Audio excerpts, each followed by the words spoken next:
Hey y'all, welcome back to another episode of Cocktail Hour. I am Meg. And I'm Nikki. And if you are a vendor headed to a wedding this weekend, this episode is dedicated to you. Today we have some interesting submissions directly from you all. We've been a little bit behind. I know that I was on the road for a few weeks, so when I went last night to look at the submissions, there was a lot more than I remember. Hallelujah. Hallelujah. So thank you all for doing that. Before we get into that though, recap. It's been a minute since we've been sitting in these chairs. I know. And still people weeks. don't get the pleasure of seeing our beautiful faces this morning. Sorry, y'all. Last audio only episode though, because I will tell you by next week we will be at our new studio and we'll have video and everything set up. Today just wasn't the day. I look like a prisoner. But like a cute one that you would let them touch you. I literally am. I look like I'm from prison. No, you 100% I do. know. I thought about that on the way out. I was like, wow, I actually look like I should be in like 60 days in or locked up. And if y'all don't, regularly watch real life prison shows for some reason, she's not wearing a striped pajama outfit. She is currently taking a selfie in her I just wanted to see what I look like. Crew neck sweater and It's sweats. a gray crew neck sweater though that they 100% hand out in prison. Oh yeah, looks comfy though. I like a crew neck. I love a crew neck. Yeah, I don't know why, because I like a hoodie too. I do love a hoodie. I will be wearing a hoodie tomorrow. Yeah, probably. What do we got going on tomorrow? A long drive. It's gonna be a long day. That'll be We great. are headed down to Texas. We have a wedding down in Austin. Haley and Dylan, who I met officially in no, my coffee's kicking in. But I got to meet them officially in person in Vegas on my road trip, which I'll talk more about. And that was super fun. Engagement sessions are not always necessary, but it is nice to just like have a little bit of time together. So whether it's an engagement session or you're just going out with people, and sometimes that gets hard with an out-of-state couple, but it was nice to be able to feed drinks down their throat and traipse them around Fremont. Yeah. Which I will also say, shout out to all the Las Vegas elopement or just Las Vegas photographers in general, because you and I have been to Fremont. Navigating that's got to be so tough on like a weekly basis for them. Not even weekly. I have seen daily. Some of these elopement photographers, they're doing multiple elopements a day. And especially when you have so many just people who are there to party and get drunk and they're crazy and screaming and everything, and you're trying to photograph a couple's elopement. Or now granted, that's the vibe, right? That's what you're there for, but there's a lot of unknowns and variables as you're shooting. Even Adam and I went and location scouted prior to the session, and I still like pinned specific locations on the map, and still in the moment with hundreds of people around, I was feeling very overwhelmed a little bit. So I can imagine. Shout out to them. But yeah, okay, so road trip recap. We were only on the road for about 2 weeks, and the short of it was South Dakota, Colorado, Utah, Nevada, California. That was just like the route that we had done. I mean, we saw a lot of great stuff. I don't even know, like, it's hard to recap because there was so much that happened being on the road for 2 weeks. Yeah, got to see like arches, did a couple national parks, obviously did a stop in Vegas, can't help ourselves, did the whole like massages, la noodle, the amount of la noodle I ate. I'm so hungry right now. No, it would, the way that I want to be an affiliate for la noodle. Just so they freeze their noodles, their wontons, their dumplings, and send them to me. But I will say, Adam and I went to another restaurant called like Noodle Kitchen or something at Mandalay Bay, and they had something kind of like the same, like chili wontons. And I was like, oh, let me try. Not the same? No, same, literal same thing. Really? Literal same thing. I don't doubt it. It's probably the exact same, like, yeah. Yeah. It's either the same recipe or like, they probably come in a box and they steam probably, them. Well, no, it's Vegas. Yeah, so they have fair. chefs. They have like chefs who have concepts. Is it a $30 plate? But I'm assuming like the chef is, he's probably the chef for both restaurants. Yeah. And it's like, here's the wonton recipe. Yeah, literally. Like use it both times. So fucking good. I would say a highlight of the trip though was definitely finally getting out to the coast, driving down to like Big Sur with Adam and stuff like that, and just going Throughout all that, very scary. I forgot that when you're driving on the side of a cliff, it's just like, oh, pretty, but also my ass is in my throat. I really feel like we're going to die any moment. And Adam had a camera in his hand a lot of the trip, which is really fun to see. I, as you know, really don't like photos of myself being taken. Yeah. But I tried to let Adam do that as much as he wanted just because he was practicing and everything. But it just reminded me of the fact that, like, even for the podcast, I have all these ideas of things we could do and and when it comes down to it, I'm just like, I just want to work. Yeah. All the extra fluff, I have a really hard time doing. And no, it's not because I'm like, oh my God, I look like Fred Simpson. But I just don't have the energy. Which one is Fred? Homer. Yeah. Sorry. Oh my gosh. I was like, who the fuck is Fred Simpson? I don't even know my reference. But I just like, I feel like I don't have all the energy for that. So I don't blame you. I give kudos to the people who can and do it and push forward because I'm like, I barely have the energy to do the job at hand, let alone the marketing of it and like getting headshots and doing all of these different things. Social media is already becoming a thing where I was like, I can't respond to these DMs. Manage this. It's too much. Yeah, it's too much. But it's also annoying as fuck to have an out of office. The whole 2 weeks, I kept an out of office or an auto response, not only on my DMs, but my email. It was so annoying. And I know it was annoying for you. No, I was going to say, you know how annoying it was. Anytime I would send Meg a meme, this fucking message would pop up every single time. So I just contemplated stopping. I know. And it's annoying. Instagram, you really should like fix that. It should be sent to a person once.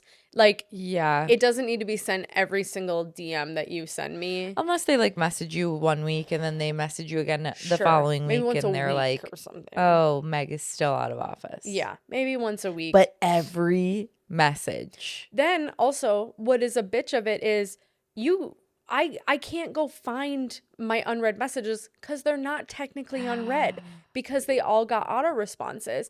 And I also can't go filter and look at my unreplied to messages because they all got replied to. So I'm like, well, dear God, I hope no one's pissed off that I didn't respond to something because that sucks. I never thought of that. Yeah, unread or unreplied to. But yeah, I'm trying to think if there was anything. We saw lots of cows. I took pictures for you. We saw boobies and stuff in Vegas. That was a good time. I tried to go see a Magic Mike show. Adam was not having it. And it made me think of you. You and I had a meeting with one of our clients the other day. And we joked that, like, if I did a bachelorette party in Vegas. It'd be us. It'd be us. And we would be like, okay, you know, you start the morning, you get your Starbucks in one hand, you get your drink in the other hand. You're kind of double fisting. This sounds really good right now. No, actually. Seriously. Like, we spend time at the slots and then we just lay at the pool. Not a fancy pool party, y'all. Just lay me at the normal pool with the elderly people so I can read my Kindle and whatever. And then, you know, we take a nap. Maybe we go see a Magic Mike show, eat La La Noodle, and we sleep. That's what the extent of my bachelorette party would look like. Sounds wonderful, honestly. I know. I do want to see a Magic Mike show, though. I have seen a lot of penises lately. Why? Because Adam and I are watching Righteous Gemstones. Have you ever seen it? Yeah, Z and I are watching first season. No. Oh, really? Yeah. We literally just finished the episode where, like, it all comes to pass, like, the guy robs the church or whatever. Yeah. Yeah, we're watching the first, because Adam's never seen it. And I know the new season just came out. I'd never seen it either. So many PPs in that show. Honestly, I don't recall seeing like a ton of dick. Really? Maybe maybe you see more than I do on a daily basis, so it doesn't register. I'm like, maybe I don't. Yeah, I don't know. I think I notice it because I've always thought to myself, God, there's so many boobs in shows. They just can't help themselves but show boobs. And this one, I've just seen more penis. And I go, you know, thank you for the diversity of genitals that we get to see. Because men should be, especially men who are not. Men should be exploited too. Thank you. Here's the thing. Equal rights. Right? Equal rights. If you see the titties. Yeah, you got to see a penis too. I remember my mom took me to go see the Sex and the City movie in 2009. So I was 15. No, you were older than that. 1992. 2009. 17. Yeah. I was 17. I was gonna say, you were almost an adult. Was it 2009? It might have been 2006. I'm going to be honest. But regardless, I was fairly young-ish. I think it was 2006. You were with not that an movie adult. coming. Yeah. But we went to see it because I loved Sex and the City. And my mom, and she's like, how bad could it really be? There's a dick. There's like and as The fact that you remember this is actually so funny. It's like a core memory in your No, life. it is a core memory because this guy started to turn around and you just see the Oh, yeah, tip, yeah. You're and right. my I mom remember what you're talking about juts now. her hand out over my eyes and like clasps it hard like fucking alien. Just sucks. She throws your glasses across the room. She's like, now what, like, bitch? what are you gonna do? And I just remember that so vividly. And I think just since then, yeah, I've been looking for more representation for, especially not hot guys. I want the uggos in there. Interesting. Not because I want to look at them, but I think it's important for men to Just see other people like that look like men. Like real men. Real men. Normal men. Men who got their fupas and everything. We support you. Men with bigger boobs than me. Exactly. I keep looking for, this is so off topic, but it is what it is. I keep getting ads on Instagram for like new bras. And I really need, if you're listening to this and you, not even just a girl, if you're a person that wears a bra, men included, let me know what you're loving, because I really struggle on wedding days. I wear a sports bra and it becomes uniboob. They come together in the middle. And I really would like a soft yet comfortable yet cute Honey Love. Okay. I've seen a Honey Love. I've seen a lot of Cup, CUUP. Haven't seen those. And I'm just like, I want something cute, but they need to stay separate because they want to be Honey Love. Identical twins, and I need them to be fraternal. Honey Love. Okay. I'll check it out. You got a never code? tried it. Literally never bought it. I but think I have I get a lot of ads for Honey Love as well. I think I have a Spanx from Honey Love. You might, because they're great. Yeah, they have like the like boning. I think it's a good brand. I've never tried it a day in my life, but she's looking at me with such sincerity. Know, it's great. From what I've heard, it's like really good. Okay, Tony the Tiger. I've never had it. I've never tried it. Fair. I think that's really all I have for. Oh, you got a dog. Shit. You got a dog. I was gonna say that's the best part. I was gonna bring him, but I decided not to. We didn't get a dog. If Adam's listening to this, he's gonna be like, "Bitch, I knew you were gonna do this. You got a dog. You got a dog." We are fostering a little puppy. His name is Opie. I'm pretty sure he is part pit bull, part dachshund. I love those. So freaking cute. He's got this big old head, big pitty head, but then his tiny little body looks like a little wiener dog. I love it. So we'll see if he gets bigger. Adam definitely thinks he's going to. I think he's going to get bigger, but I think he's always going to have those weird proportions, which is I so think so cute. too, which is great. Yeah. So that's your dog. I know. I want him so bad. I was going to bring him today, but he did just get neutered yesterday, and I just didn't want him. I didn't know if he's going to be super whiny, and we had to give him his pain medication this morning, so who knows what kind of drunken stupor he's in right now. But it's tough. What about you? How's life? Tell me all the things. Oh my god! I actually don't feel like I've seen you. I just saw you last week. Where? At Earl Giles. Oh Giles. yeah. Okay, that's fair. I definitely 100% saw you in person, like twice actually. I think. Anyway.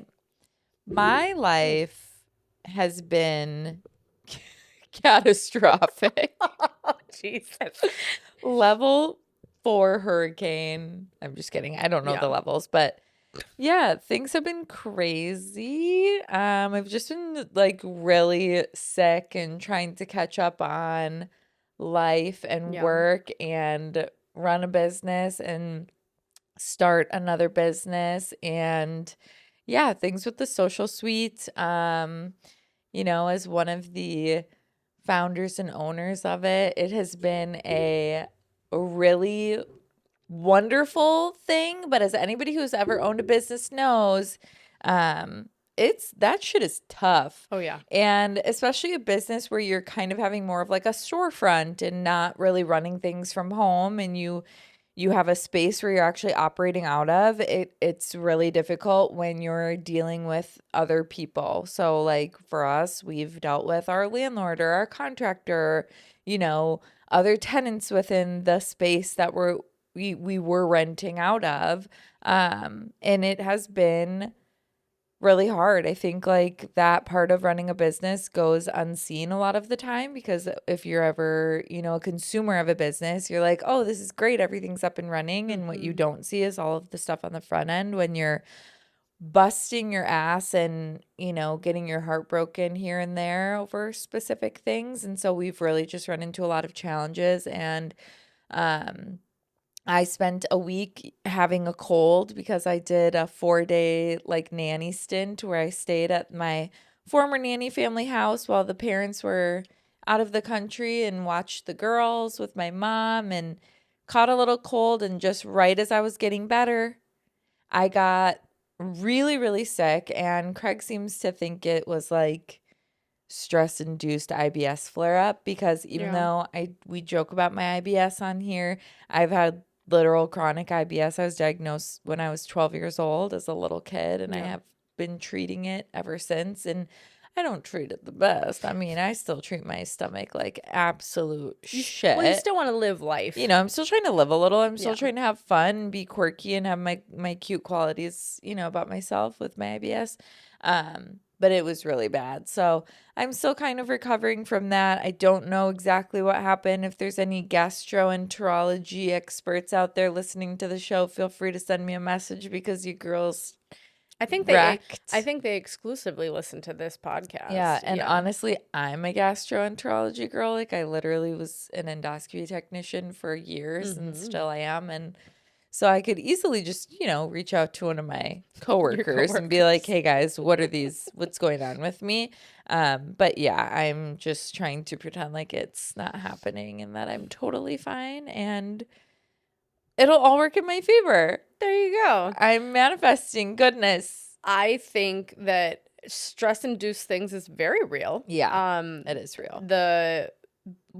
I started reading a book once, and then it got too real and I threw it across the room. I haven't picked it up. Like, The Body Keeps the Score, something like that. Now, granted, I do think that book is about trauma in the past, which we've also talked about, but I just think that our bodies and our minds hold on to a lot more than, like, we might think it's out of our brain for the moment, but our actual soul and our body kind of holds on to it. So I think that's fair. But I also do fully believe, and I told you this on a phone call a long time ago that we had, where I was like, whatever you choose to do, you're gonna be that bitch, like, no matter what. And I'm not trying to make you, any type of way, but you will be. Yeah. Because that's life. And I just feel like I can typically tell when someone's always gonna be okay no matter what. Not only okay, but like, you're gonna be great.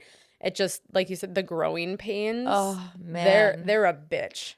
They hurt, and it's really tough. And like I said, I think people who work a traditional 9 to 5 have a really hard time wrapping their head around or understanding what that's like, because they oftentimes go into a job and they're just kind of placed into an environment where the work is laid out ahead of them. Whereas when you're starting something from scratch and you're building it from the ground up, it's like you really have to learn.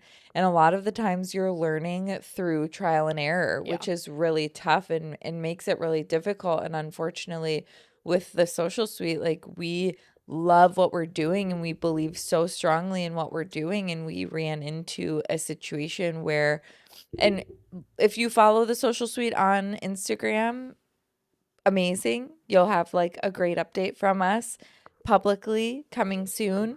If you don't, follow us to get more info on like what's been going on. I mean, I know obviously, but without Evie and Grace here, all of us being co-owners of the space, I don't feel like it's my place to just share about it myself.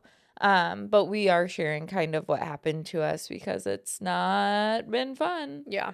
I couldn't imagine having to deal with all of that.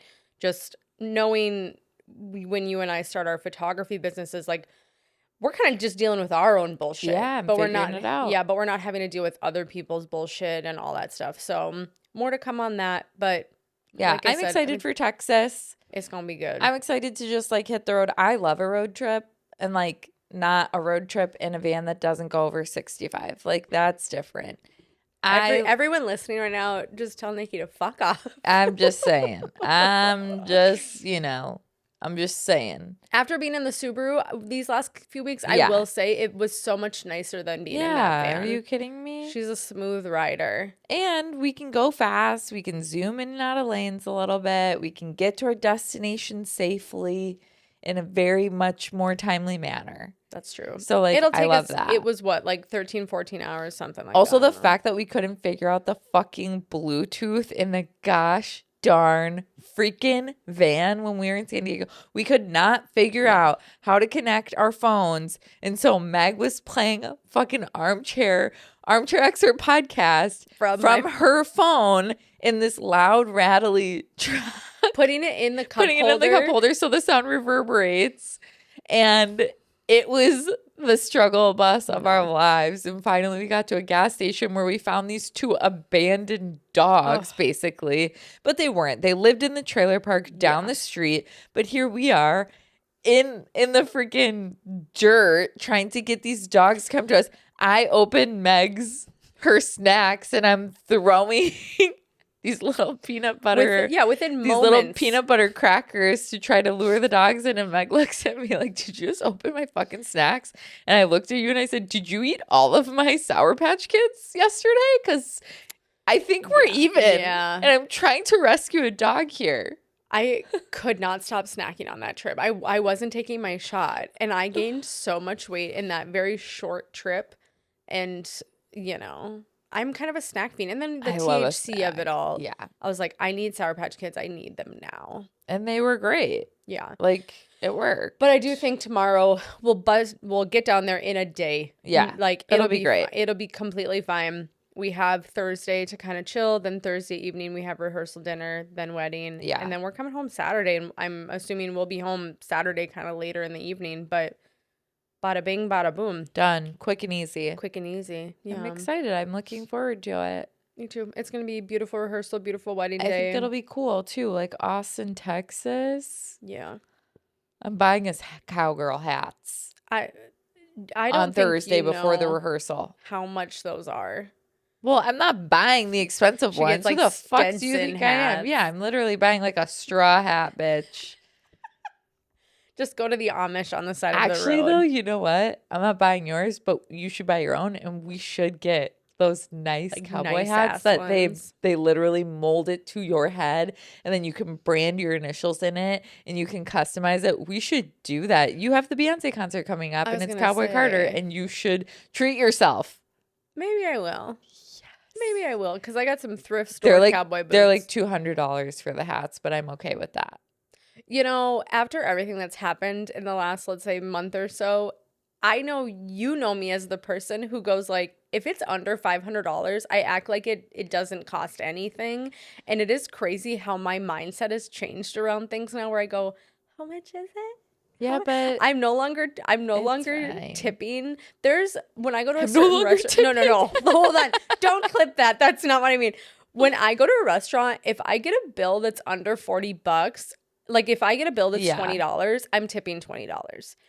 It's that bullshit that I'm like, okay, that's weird. I'm no longer doing that. Yeah. I'm no longer doing that. Because to me, you're doing everybody a disservice because you're also setting them up with the expectation that that's like normal and going to happen. Fair. And then when they get an actual tip that is representative like of like the 20%, service yeah. that they received, they're going to be like, fuck these cheap ass people. And it's like, no, you're just dealing with somebody who's giving $50 to a quote unquote not homeless woman sitting outside of Chipotle.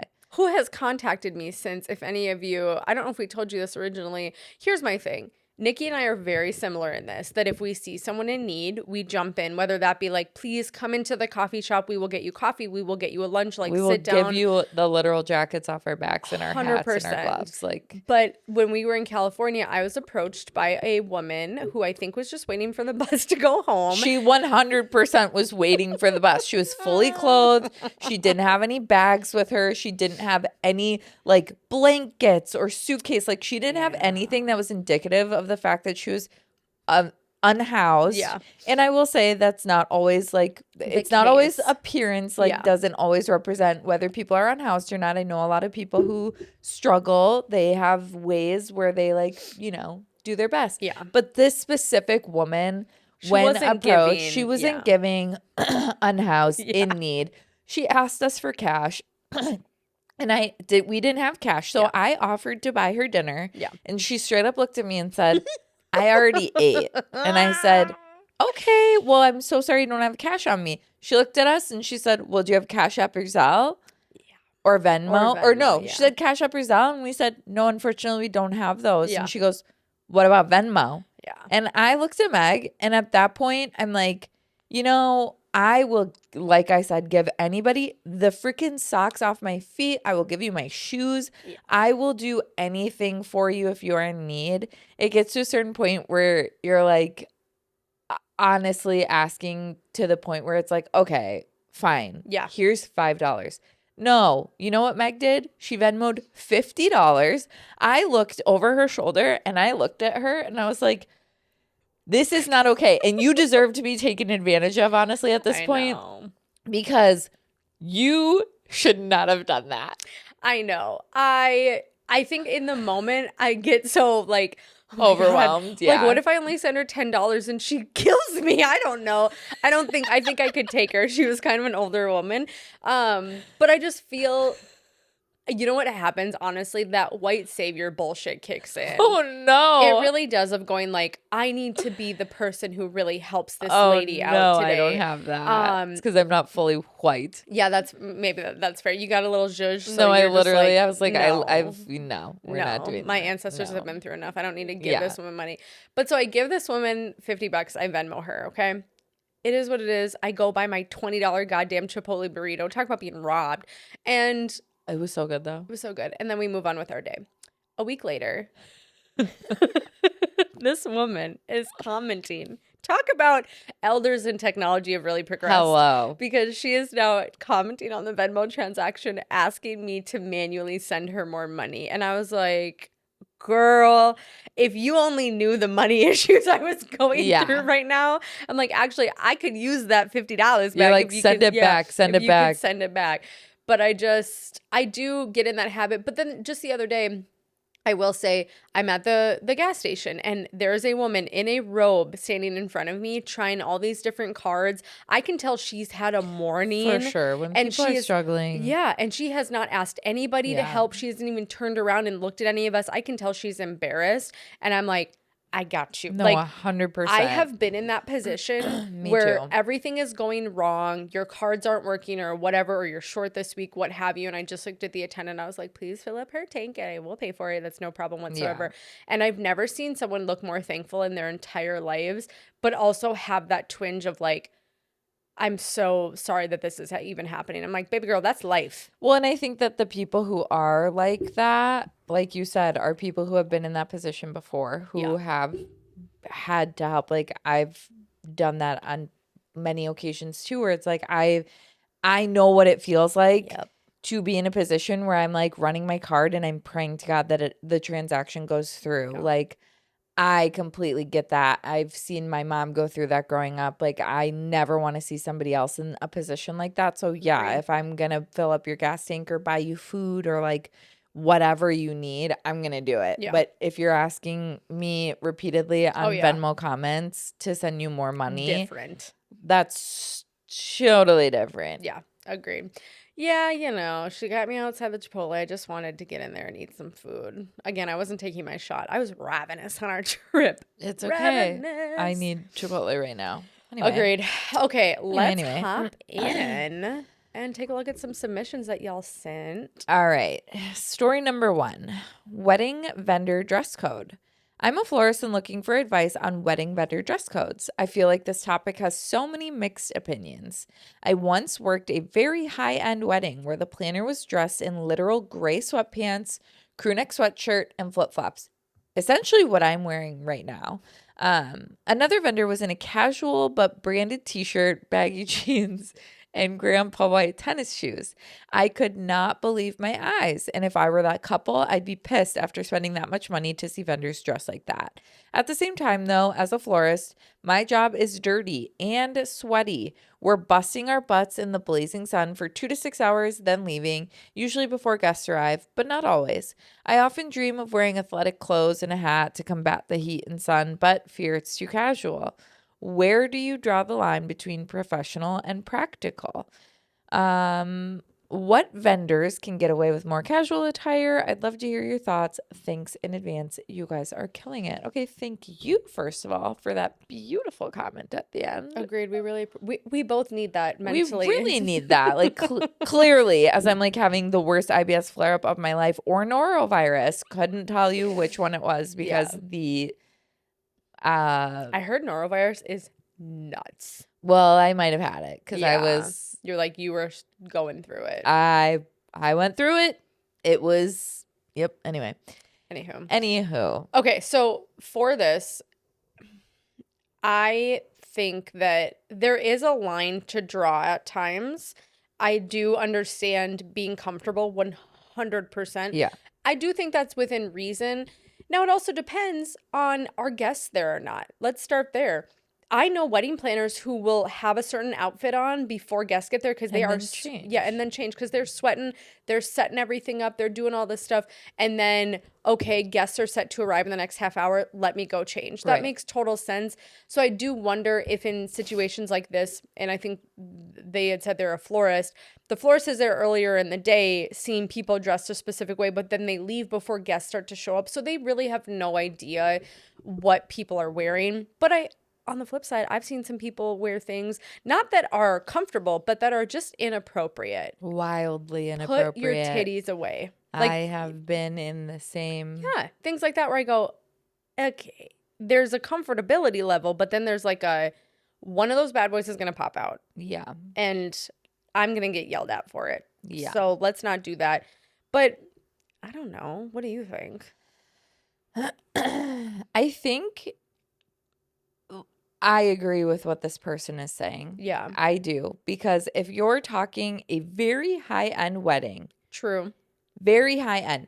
And my interpretation, I guess, of high-end wedding could be very different from somebody else's interpretation of high-end wedding. But my interpretation is a wedding that costs you $75K plus is black tie. I mean, definitely more than $75K. Like you're spending an arm and a leg. Yeah. Very high-end wedding. You are having, black tie or black tie optional type of attire. Like, and if your planner is in a tracksuit. Yeah.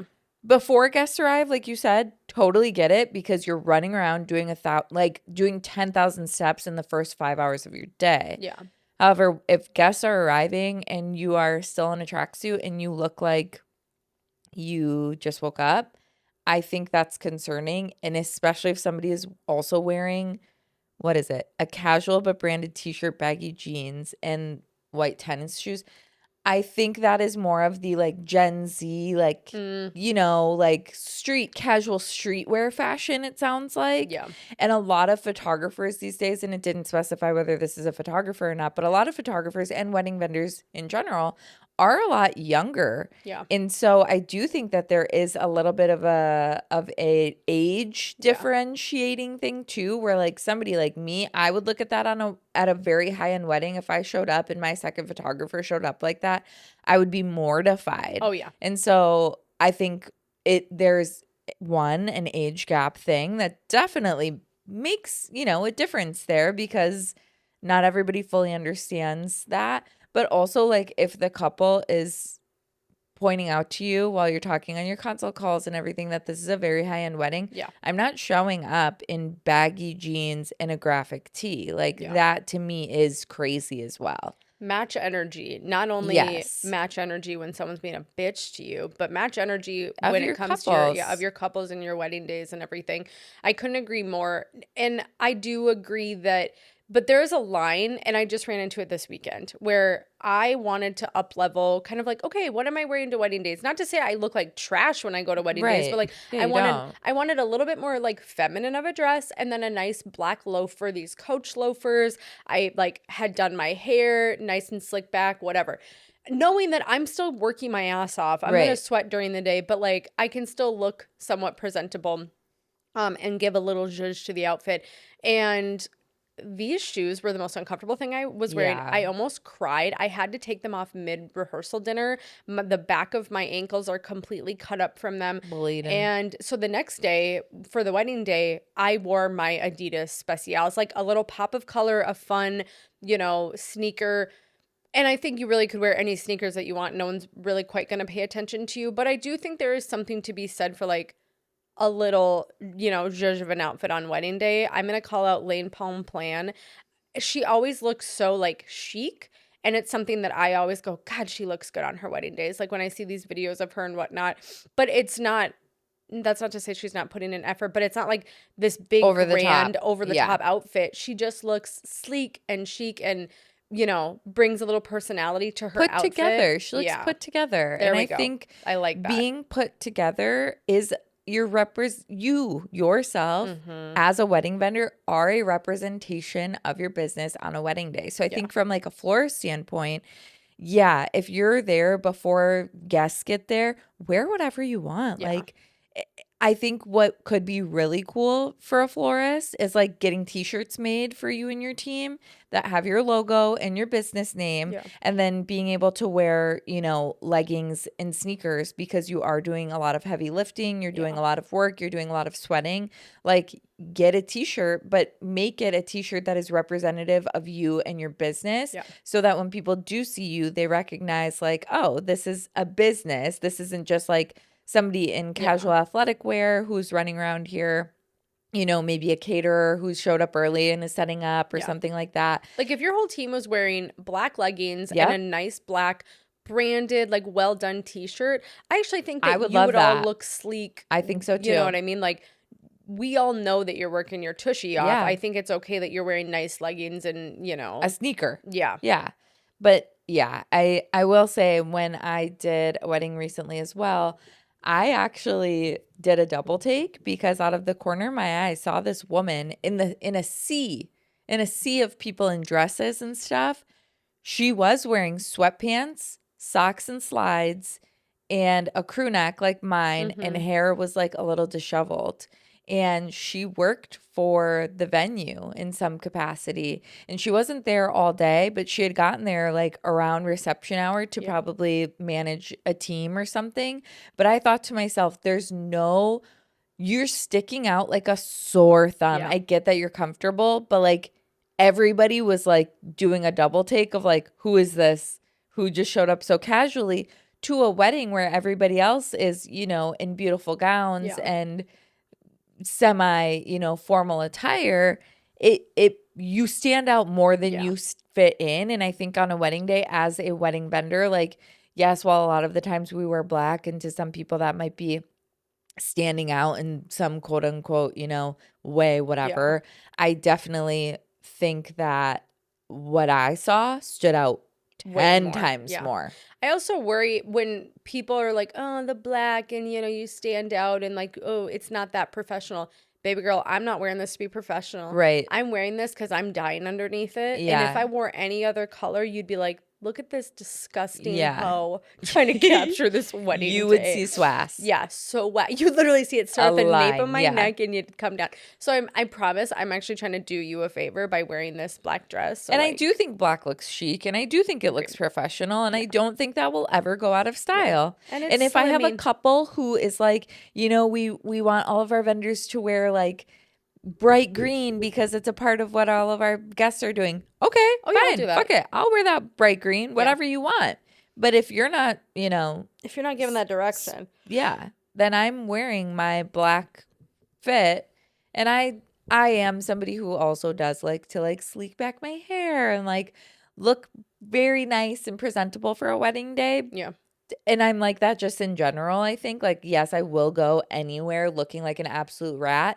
But if I have time and I know I'm going to be in an environment where I want to look presentable, then I will put in the effort to do so. And so I think like for you, upping your game and getting loafers, like, learning experience, whatever, the shoes sucked. But I do think it is nice to just like, try a little bit. Put a little, a little grease in that. Agreed. Well, and I also just think about when we are booking these kind of like higher end weddings, those expectations do start to go up. That's why I'm like, okay, let me get like, okay, designer is, subjective, but I'm like, okay, the Coach loafers, and I'll do, I'll have like my gold jewelry on and my ring, and I'll have my earrings and then, the loafers just didn't work out. I'm still on the hunt for more loafers, but I do like a little pop of green with the Adidas. I think it's cute. They just get really dirty and they end up looking a little, but I know mine already are looking dirty too. So, and I want to be lazy and just throw them in the washer, but I think you're supposed to like hand.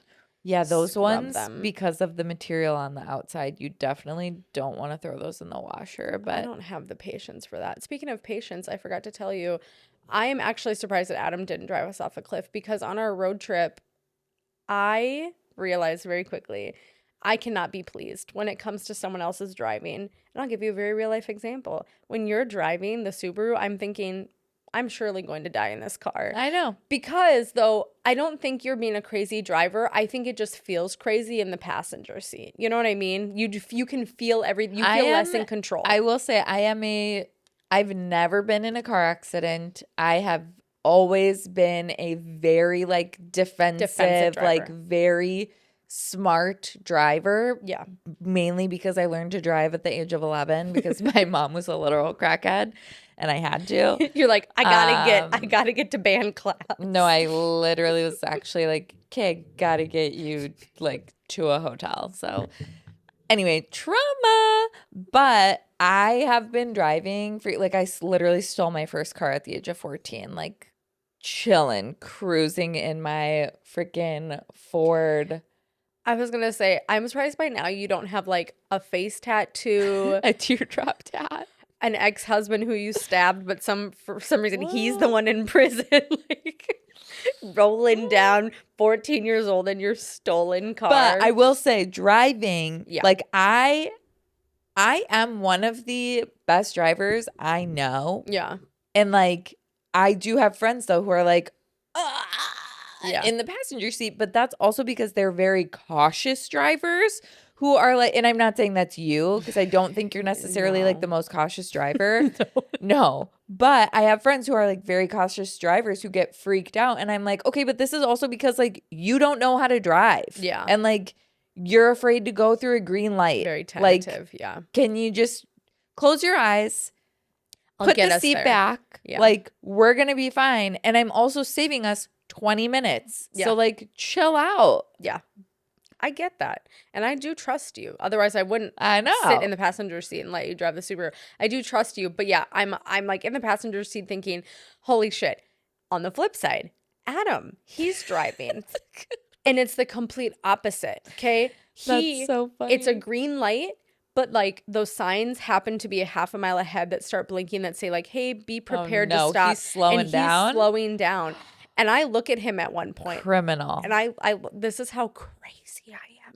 I look at him at one point, and I keep looking down at his crotch, and he goes, what? And I said, I'm just wondering if they're still there, because why are you slowing down? And he goes, that's the most insane thing anyone's ever said to me. And I go, I just need you to be a man when you're driving. He goes, so being a man to you is like risking your life all the time. And I go, sure, maybe. And I know this is crazy to say, but the biggest pet peeve I had with him the entire trip, he was phenomenal. Love of my life. I would die for him. I would kill for him.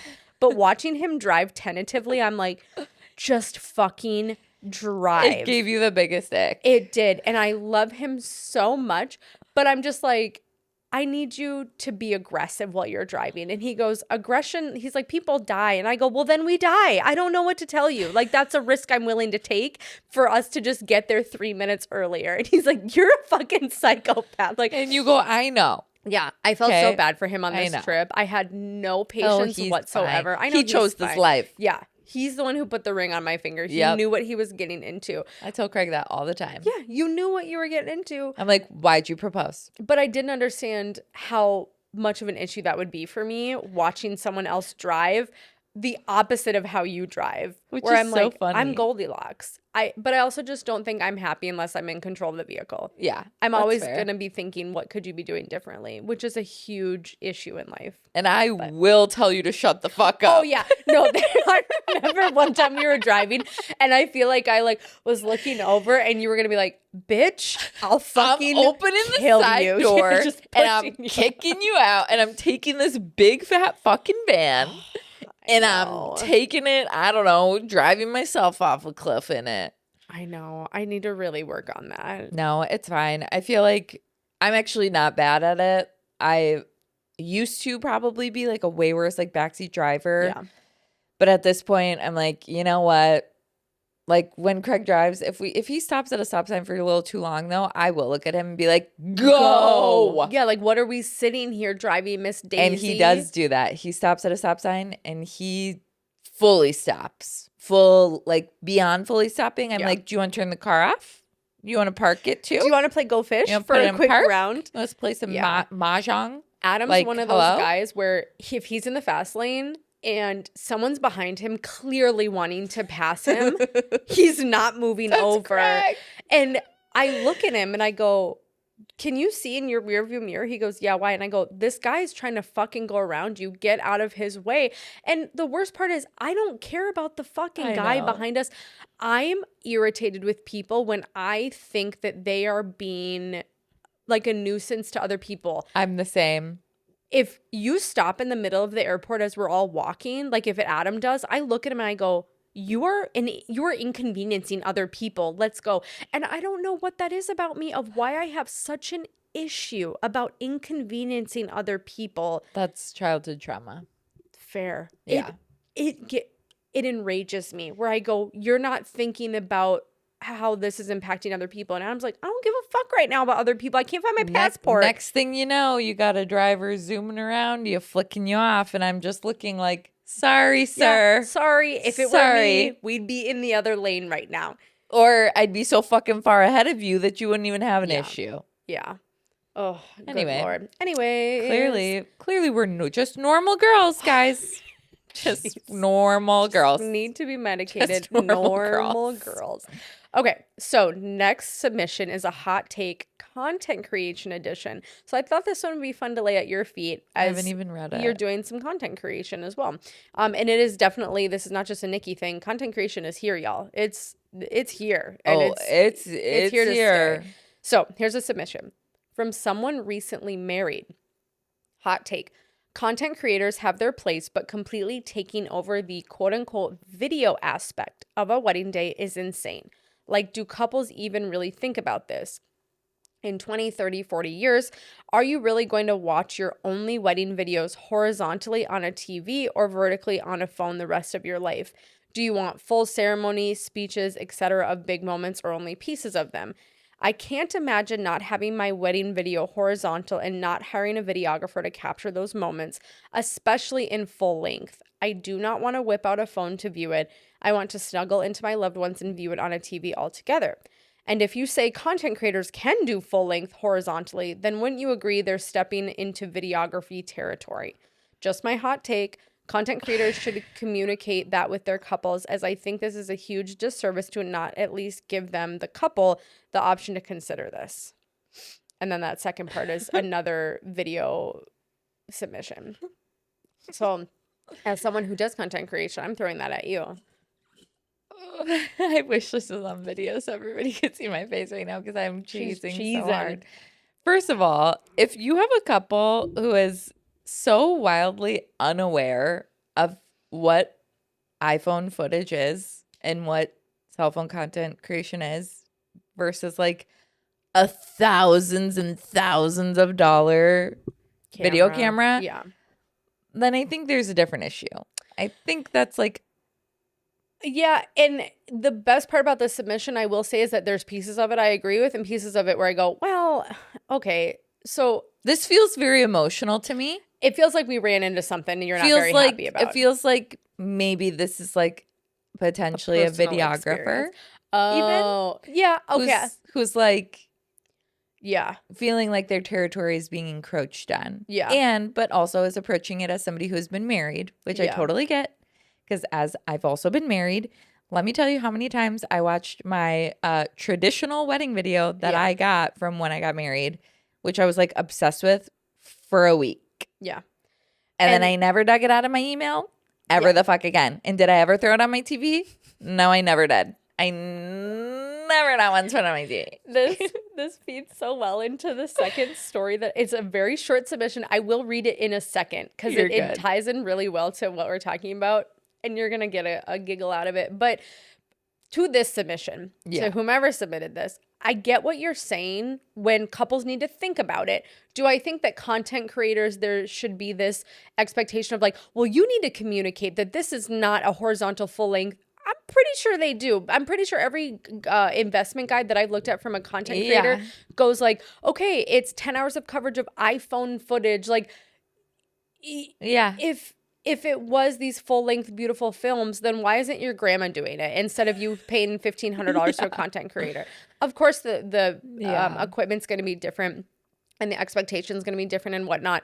But I will also say there are people who do not have the money for a videographer. 100%. There are people who do not have it. And I just posted about this on my Instagram the other day. And I'm sorry if I'm ruffling feathers here, but can we stop the bullshit posts and videos and whatever about, photographers or videographers? If your couple said their budget's $5,000, but you charge $7,000 and they didn't pay you $7,000, well, you didn't show them the value enough. Shut the fuck up. Literally. Shut the fuck up. Go away. People are already spending a lot of money. Now, I don't like to say like, oh, expensive. Yes, things are expensive because we all work so hard, but that doesn't mean they're not pricey. That doesn't mean that everyone just has And it doesn't mean things don't add up as you continue to plan and go. Things add up that you don't even think about. So this expectation that we're not doing our due diligence, providing enough value for people to spend outside of their means, but also that expectation of couples to spend outside their means. Yeah. I have found firsthand in the last couple of weeks how quickly life and finances can change. Yeah. So to, be like, well, Adam and I make this amount of money, so this is what we're going to spend on the wedding. And then all of a sudden, maybe you don't make that amount of money anymore. And you're just sitting there like, what now? What now? Right. Life is very, very different very quickly. And I just sit there and I go, I don't want my couples to spend outside of their means. Now, if your means mean that you can have a 6-figure wedding, awesome. Let's do it. If that means that you have a 50-person wedding and the max you can spend is $10,000 on everything, okay, let's do it. I'll shoot for 2 hours and pop off. It just depends on what you need, what your priorities are, whatever. But the videography aspect of it, I'm going to read our next one because it does tie into that. Can I just really quickly before we do? Absolutely. I do want to just really quickly touch on the fact of that no, wedding content creation does not in any way take the place or replace professional cinematic videography on a wedding day. I agree with that fact 100%. However, I don't know of any content creator, and maybe there are some, and if there are some who are putting out there that wedding content creation can take the place of wedding videography, then they're dead wrong. Agreed. And they need to be corrected and called out publicly. Yeah, very different services. Yes, because they are very different services. However, the content creators that I work with and work as on a team with, there is no way that we are representing what we do as being a wedding video or film or the cinematic style horizontal video that you're going to get back from a videographer who has over $10,000 worth of gear, who spends 18 hours editing your wedding video over months, and gives you a 7-minute video back on fucking Vimeo. Yeah. Not even close to the same, but it is not advertised the same whatsoever. And that's why when I started this, I was laughing because I'm like, if you have a couple who believes that they're going to get the same quality of a video that they would from a videographer who's charging $5,000, whatever, $4,000, whatever, versus a fucking content creator shooting off of their phone, that sounds like a problem up here. Yeah, there's a bigger issue. There is a bigger, there's a level of understanding and comprehension that's just not there. Yeah. And again, if you're planning a wedding for the first time, sure, I don't expect you to know everything. However, it's very laid out, very clear. If you are inquiring with a content creator, 9 times out of 10, you know what a content creator offers. Yeah. And it's not the fucking same as a videographer. And I've seen videographers and content creators work in tandem with each other and work together and have those 2 different services that you get back because they are very different. So yeah, I do agree. No, it's not the same. However, I also don't think that anybody in their right mind is confusing the two or believing that wedding content creation in any way, shape, or form is taking the place of videography and is coming in like, girl. I think it sounds personal. It sounds personal, and I'm sure it is. I'm sure videographers might be sitting there like, okay, content creators are coming in and I'm not getting these bookings because of content creators. I'm going to challenge that a little bit. I don't think you would have gotten that booking regardless. Anyway, yeah. If they didn't have the money in the first place. Right. But they ended up having $1,000 extra, so they hired the content creator. But I don't think they were going to spend $4,000 to $5,000 on video anyway. Not that couple. Right. And also, do you really want to be working with that couple who doesn't value videography much at all? That's what I was going to say next. It's just like, some people just don't find value in it either. Yeah. And that's okay. Some people are like, I don't really need an 8-minute recap of my day with full speeches and this ceremony and the vows. I don't find value in that. I don't think that's important for me. But do I want some fun, clips of me and my bitches on the dance floor shaking ass on my wedding day, getting a little drizzy? Like, yeah, maybe they find value in that because they want to have fun and party. It's totally different. Totally Not everybody's the same. Okay, I want to hear the second part of the story now. The second one literally is right on the cusp of what we're talking about. So again, it definitely feels personal, which, hey, I'll take all the personal submissions. Okay, hot take. Photographers who say that video isn't essential for an event, in parentheses, even though everything is a luxury and nothing that the couple really is booking is essential anyways, when you really break it down, end parentheses. How would they, a photographer, feel if videographers started promoting that their 4K gear can also give them clear images of the footage as stills, so essentially as photographs, and telling couples that photographers are not essential because a videographer could just pull stills from their video? This has been done before, and I think some photographers would take a back seat if that started to be pushed. Push it. Push it. Push it real good. Like, push it. Yeah. Push it. No, literally push it. Push it. Because now I do wish we were on video. Someone could clip that. Push it. Push it. Push it. Here's what I'll say about that. Especially because we did just get done saying that videography, it just depends on the couple's priorities. Yeah. The same thing I think Nikki and I would both say is photography is not essential if it's not a fucking priority. Whatever the priority of the couple is, totally, exactly, do it up. Some people don't give a shit about photography, so yeah, go ahead and pull those stills. However, it is not the fucking same. I can tell you firsthand it's not the same. And if you want to do that and give your shitty ass photos to them and act like it's the same gallery that I would give them, go for it and wait to be sued. Well, and also it would be just like me saying like, yeah, videography, blah, blah, blah. I can just do it with my camera because I have thousands of dollars worth of camera gear. However, the quality is not going to be the fucking same. My hand's going to be shaky as hell, bitch. Like, I'm going to be in here. I don't have a gimbal. I don't have all this gear that the videographers have. So it's like literally it's apples to bananas. Yeah. Like, I would never say that I could replace a videographer. So no. if people want to say that you could replace a photographer by grabbing stills, do it. Again, please do that. I would like to see how it works out with a couple who does value photography. But because you might hear photographers say that videography is not essential, it doesn't mean because your job is not hella important and hella hard.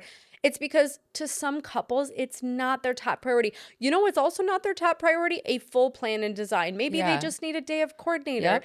But that doesn't, to me, this becomes so personal of like, oh, I'm acting like their job's not important, but mine is. Right. No, it depends on what the couple needs. And as the photographer who they're talking to telling me that they want to prioritize photography, yeah, we end up in that position a lot. But I know that there are couples who prioritize videography. There's couples who prioritize design overall. 100%. Just depends. And it really does just depend. It's like saying, oh, well, I don't value florals, so I'm putting fake flowers on all of the table arrangements, whatever. Okay, fine. That's fine. Doesn't need to mean infighting needs to start between the vendors. I was going to say, it doesn't mean that one thing, and you know what? Sometimes one thing is valued more than the other. Yeah. And guess what? That's okay. Because at the end of the day, if the couple wants you and they choose to hire you and you're getting paid, who cares? Yeah. Do the job. Be a team player. Call it a day. I think this is so interesting. I think it might be the same submitter. And here's the thing. If you are the submitter, know that we do not hate on you. We adore everybody. But I love a hot take and I love your emotion. Yeah. I just think things, we do tell ourselves stories and things become very competitive and like we're thinking about the intention of everybody or not. You're not thinking about the you're intention. not. You're thinking about the impact to you. And I do sometimes worry that videographers who might see lower bookings, they think, well, it's because of these other vendors or it's because of XYZ. But then there are so many photographers right now who are also in the same camp of going like, God, my bookings are low. They're not coming after videographers about it. It's just like we're all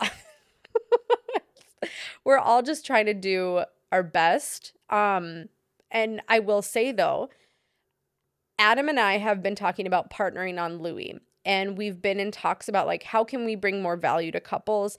And Adam's like, maybe videography. And we had to sit down and take a hard look of, well, what's trending right now? Yeah. What will also be timeless? What provides the most value to our clients? Is it necessarily me having Adam try to learn videography over the next 5 to 10 years and all this stuff? No, not necessarily. I don't think so. But that's not because it's not important, but because we don't have the time and energy and money to invest in that craft. Right. To have it be as big of an output, I think, than really leveling up our photography. So it just like, it depends on what season of life that you're in. It doesn't mean videography is not important, but it's just kind of like, I don't know, what are the people wanting right now? Because as a business owner, you have to ebb and flow with what are the people wanting right now. So if that means as a videographer, you also have an attachment for your for your iPhone and you're taking video to do some sort of content creation because couples want that add-on and people like the immediate the gratification. Immediate gratification. I'll give you another example. I just heard that Netflix is starting to shop around with shows and they're looking at shows that can be multi-device shows. And what that means is not that you can watch them on multiple devices. It means that they're looking to make shows that people can still follow while they're looking at another device. They're looking at their phone.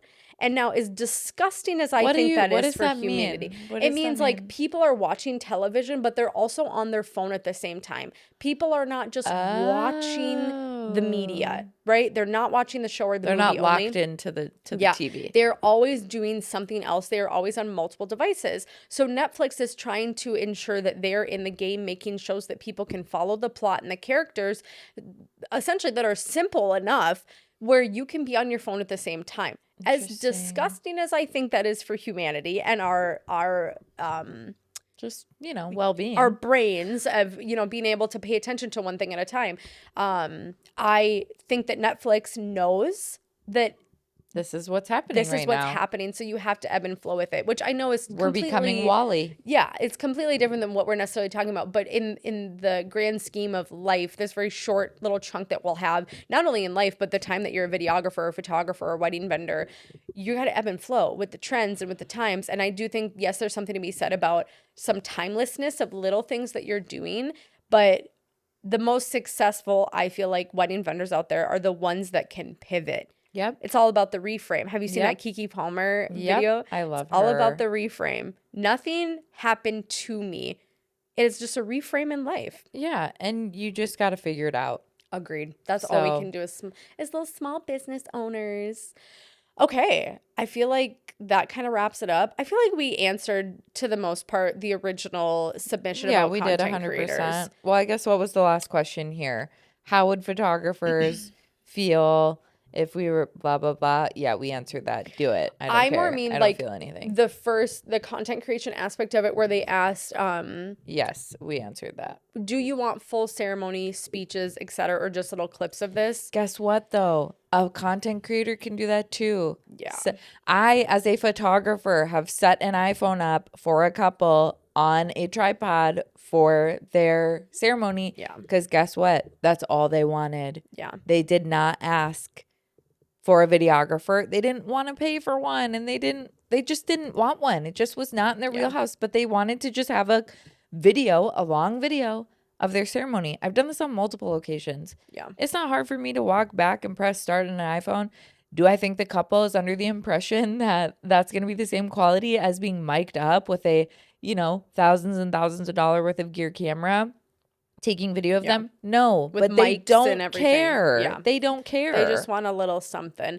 I will also So what's say, it to ya? Yeah, I will also say I just had a consultation with a couple the other night, and they had mentioned some of their favorite wedding photographs at their parents' wedding that they love are like a shot of their grandmas sitting together with their shoes off and they're rubbing their feet because their feet hurt so bad. Like little things like that are very often as we age and get, into all of this life stuff.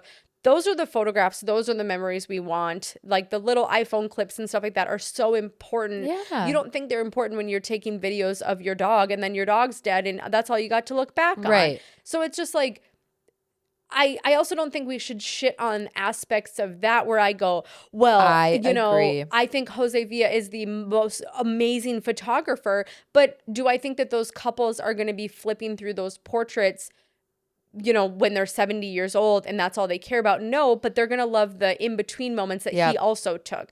So it's just like, I think that's such an actual solid point to point out because there are aspects that maybe a videographer is like really focused on the cinematic aspect of things because that's the service that they provide. Yeah. That they, not to say are missing things, but they're not having the opportunity to capture just like these tiny clips of things that are happening that a couple might value. So in all honesty, what it feels like is not shitting on a videographer or shitting on a content creator. Feels like you're shitting on the couple for just kind of wanting what they want. Wanted what they want.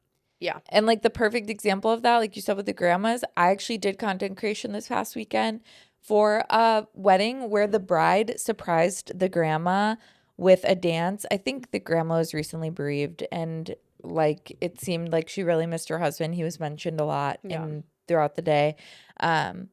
The bride surprised the grandma with right after the father-daughter dance and the mother-son dance, she surprised the grandma with a dance from every man in the family. And it was the cutest The way I would have thing. been bawling. I was bawling. And it was the most special thing to be able to capture like a little clip of each family member dancing with grandma and then being able to get the clip of all of the men then, because the groom closed it out. He was the last one to dance with her. And then all of the men who danced with her first formed a big circle holding hands around her.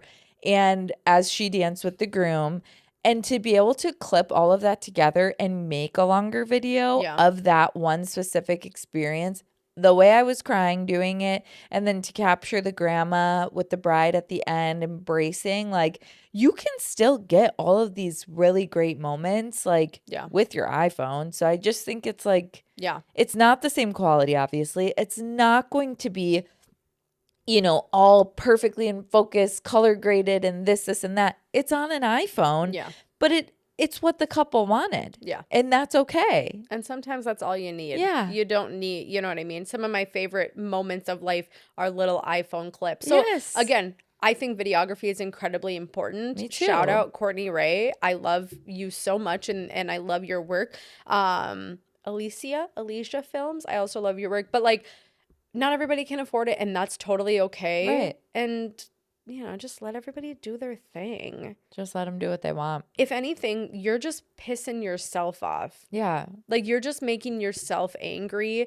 No one else is feeling the anger but you. That's a lesson I try to remember for myself all the time of like being so annoyed at this situation is only pissing me off. You're going to hate me if this whole trip, I'm like, nobody's feeling the anger but you. Nobody's feeling the anger but you. you're like, I think we should listen to the rest of this Mel Robbins fucking book. We actually should. It was very impactful. It was actually really, really good. Yeah, the short time that we listened to it. Okay, anyways, y'all, thank you so much for joining Cocktail Hour. Oh, one thing I wanted to say also, I updated our Instagram bio, and it says something dumb, but it's like the effect of like 20% wedding related, 80% mayhem. Because I need people to know. Equal parts wedding content and pure mayhem.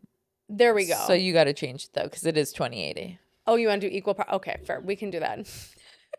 It's not equal, is it? What? Well, I don't know. What I'll say though is I wanted people to know that like wedding content will get you in the door with this podcast for maybe 10 to 15 minutes of the podcast. The rest of it typically is absolute insanity. Oh, yeah. So, and we'll be back to video next week and posting clips.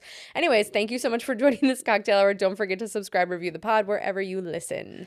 Make sure you follow along with us on Instagram at cocktailhour.podcast and submit all of your stories or questions to the link in our bio. Everything is anonymous, and we can't wait to hear from you.